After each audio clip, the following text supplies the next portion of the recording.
With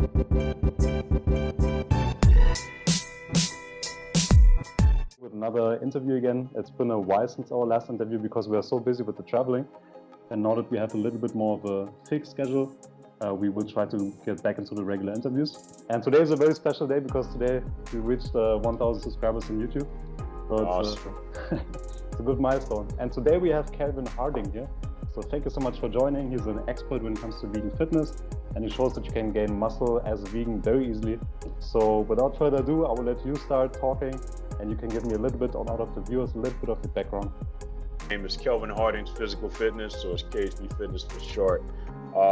I've been vegan for about 3 years, as of March, about 3 years now, and it was the best decision I ever made, man, when it comes to digestive health and overall, cutting back the suffering of, all the agriculture from the meat and dairy industry and everything of that nature. What made you decide to become vegan? At first, it started as digestive issues. I've always struggled with it, even when I was younger, but it got progressively worse because, you hear all the things where they say you have to eat this amount of meats and so to gain muscle and protein. So with that came like constant irritation, constipation, things of that nature. And then after I was like this close to seeing like a gastric doctor to evaluate, and I know that stuff gets expensive.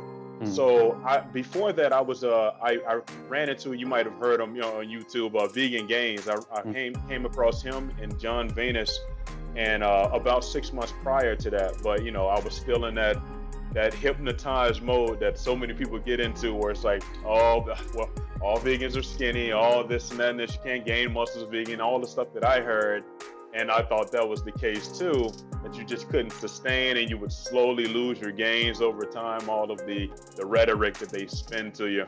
But after that, I would say just a month of the regular stuff, like increasing like rice and greens and tomatoes and everything of that nature, just getting more fiber in my diet, hydrating more.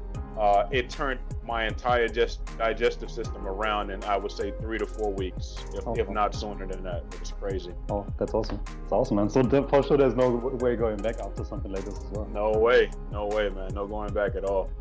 Awesome. Yeah, and the good thing is nowadays there's so many, like, same for me when I became a vegan. My biggest fear was losing all of the muscle pretty much, and but nowadays there's so many role models. There's you, there's Corin Sutton, there's Dave. There's so many people out there right now who show that you can gain muscle as a vegan. Absolutely. So what are some of the? I mean, you've been vegan for 3 years now, and everybody, when you start making up, you make a little bit of mistakes in the beginning. So what are some of the mistakes that maybe you did that you see people do when they become vegan, and how can you prevent them? I think when it came down to it, because I was so structured, I had it a little bit easier. But I would say some of the mistakes I made was probably not getting as many calories, because you get, you from the fiber and stuff, when you're transitioning over, you're not used to like the fiber content and how well it sustains you over to your next meal. So it would be 3 to 4 hours later and I wasn't even hungry. So I was just like, well, I was basically just freeballing it for a while, but then I noticed that, the energy wasn't there. So I really had to start diving into it and getting more calories, getting more. I leaned away from the fat because at first I was doing the 80-10-10, just to start it out to see how it would feel and stuff. But I started to I've always been really good at making meal plans and macro counting. So that actually, so I was like, let me implement this but in a vegan version. So I was, I always noticed that optimum from what I seen for muscle development was like 20% or above, like 20 to 25% coming from fats, 25 to 30% coming from proteins, and 50% coming from, or 45% coming from carbs. That was like right on the money. So with that, it was an easy transition. Then I just had to find substitutes for everything that I ate. Like I found a dairy, like a vegan yogurt from the dairy. I found Beyond Meat, which I love.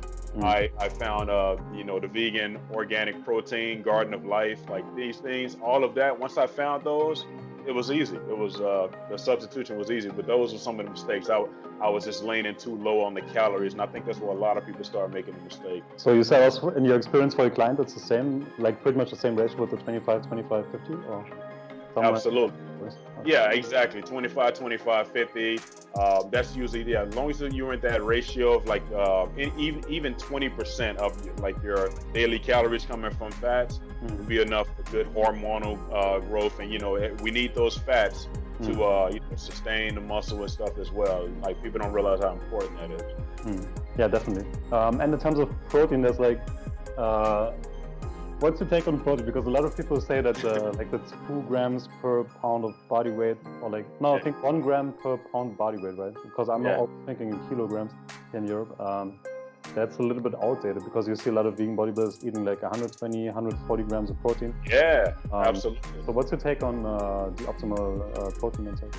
Yeah, I think that came from, because I think they kind of rounded up. I don't know where the gram came from at all. So I usually get, I'm about 212 pounds, and I usually get about 150 to maybe 162 a day, and I'm doing just fine, like I've lost no gains on that. So interesting, because right now I'm really trying to, because I'm really seeing a lot of people being more into in the 120, 150 grams of protein area, even though they are massive.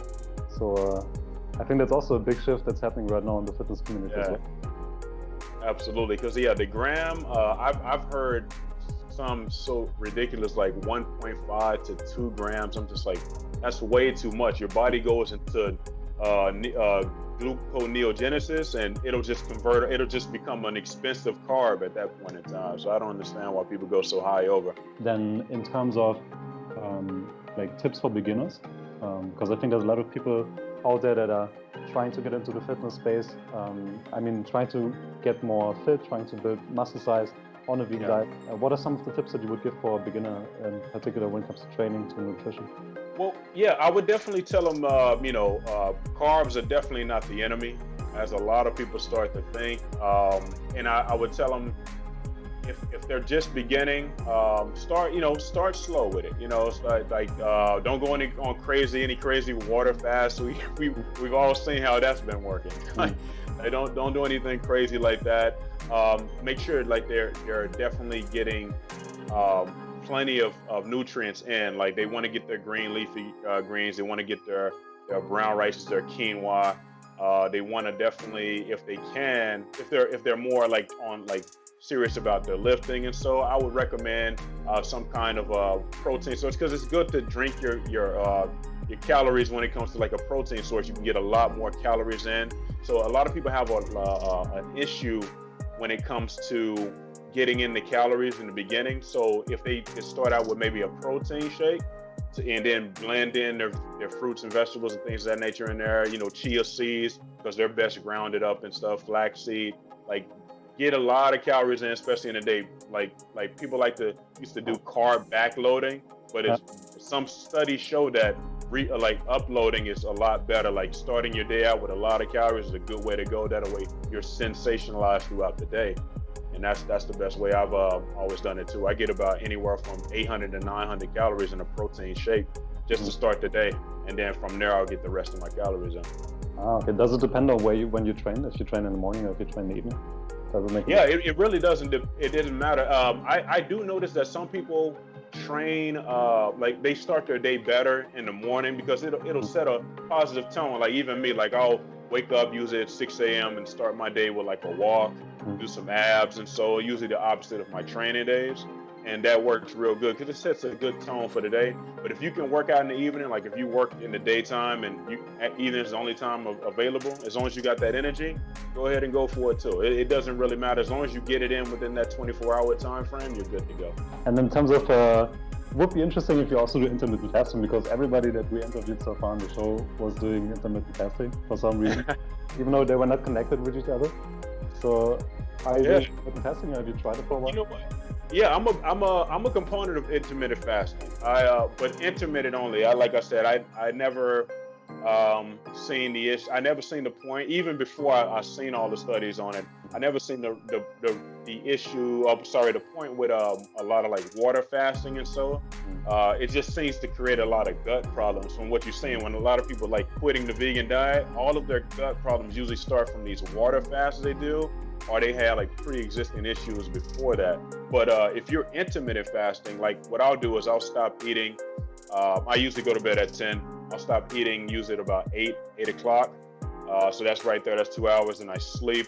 And then I usually won't eat for about 2 hours when I wake up. So that's typically about 12 to 14 hours that I allow myself, because the body doesn't need all of that extra energy around. You're just gonna store it as insulin, and then, you know, that'll turn to fat over time. So intermittent fasting, yeah, it's a good way to go, especially like you said, going on walks on, like even when it comes to clients of mine, I tell them when they're first beginning, especially if they're heavier set, wake up in the morning after you stop eating at a certain time of night. Wake up in the morning. If you got the time, go for a walk, hydrate yourself, get some water with lemon, something of that nature, hydrate yourself and start walking, because it's a lot easier to start targeting the fat stores at that point in time than it is when you've already had something in your stomach. And like you said, it also really sets a good tone for the day. Yep. Also, yeah, you also mentioned the sleep. Is there any regimen that you follow in order to get the most out of your sleep? Because it's such an thing as well. Yeah, I try. You know what? I try my best to just structure out my day the best. Try to, you know, because one thing a lot of people like to do, and I was a big component of it too, is ending my day with like YouTube or something on there. I learned to get away from that because it wires your brain for like almost a night, like 30 minutes to an hour after, and you want to like give your brain time to shut down. And I think that's why a lot of people have such a problem sleeping too. I also recommend like chamomile tea. Chamomile tea is like phenomenal. It puts me to sleep like a rock. But yep, you definitely want to have like a bedtime regimen. And it sounds crazy because when we're younger, we get bedtime regimens too. And you always wonder why your parents did that, but it helped you sleep better. If they're like, all right, turn all of that off and it's time to go to bed.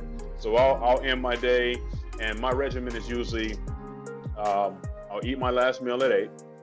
After that, I'll try to, you know, I'll try to listen to some audio inspirational quotes and speeches, because that really gets me hyped for the day.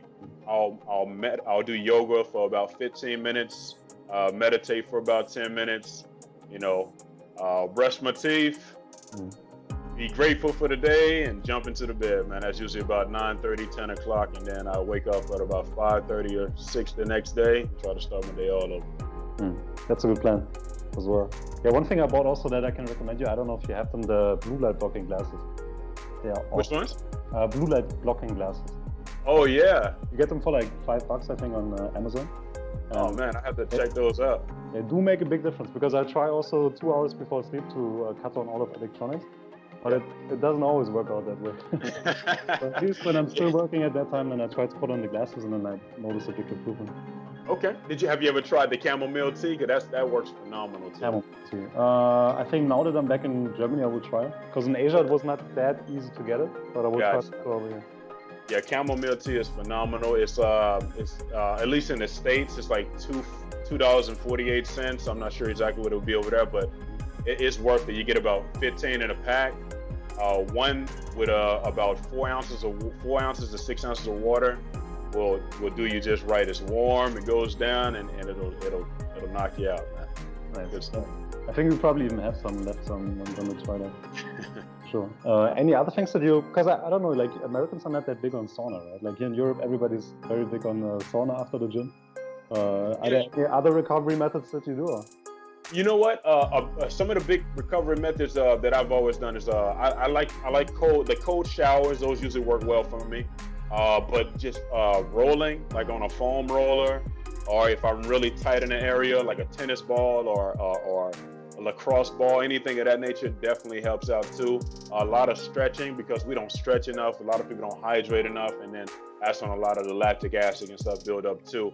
I'll tell you one time, a buddy of mine went to a massage parlor, and he got a deep tissue massage, but he didn't hydrate the day before, and he was so sore out there. And I was like, yeah, you got to hydrate, because the body needs, so that's the fluid, the oil to the muscle, you know what I'm saying? The fluid it gets there and it keeps you good and hydrated so you don't get so tense. And even when I had a massage therapist, she told me, like, before we do this, like, you want to make sure you hydrate for the entire day because you're going to be super sore if you don't. So definitely stretching, rolling, yoga. Like, yoga is it's so holistic. It's out of there. And then cold showers, those usually help me out.